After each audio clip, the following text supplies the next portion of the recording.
So have you filed your taxes yet? If not, you're not alone. Caitlin Burchill has some tips and tricks to protect yourself before filing your return. 'Tis the season, the tax filing season. And with layoffs at the IRS, experts are urging folks to file electronically this year to potentially save you from any delays and headaches. If you hire someone to help you file, Amber Gabourel, known as Amber the Tax Lady, says make sure you do your due diligence. Just because, your friend said to go to this person or your parents say go to this person, go to the IRS website. They have a tax pro directory where you can put in that person's last name and their zip code. And if they pop up in the IRS directory, at least they have invested some type of continuing education to stay abreast on the tax laws. Gabriel is on that list. She says if something seems off with your paperwork, ask questions. Once you sign off on that, you are signing that you have reviewed that return and everything is accurate to the best of your ability. And make sure your preparer puts their name on your return and their PTIN too.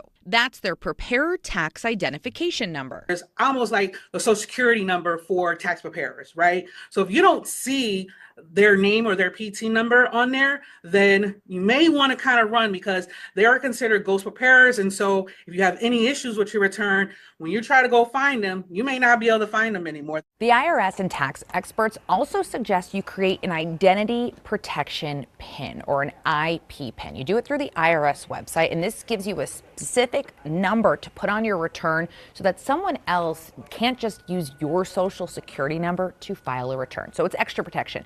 I did it through the site this week. It was pretty easy to do. You have to upload a government ID. I kept taking a picture of my license and it said it was too blurry. A photographer tried to do it. It still said my picture of my license was too blurry. I used a passport and I will say it was much easier that way. Now the trick is if you do create one of these pins, make sure you put your IP pin on your return or you will create a headache for yourself.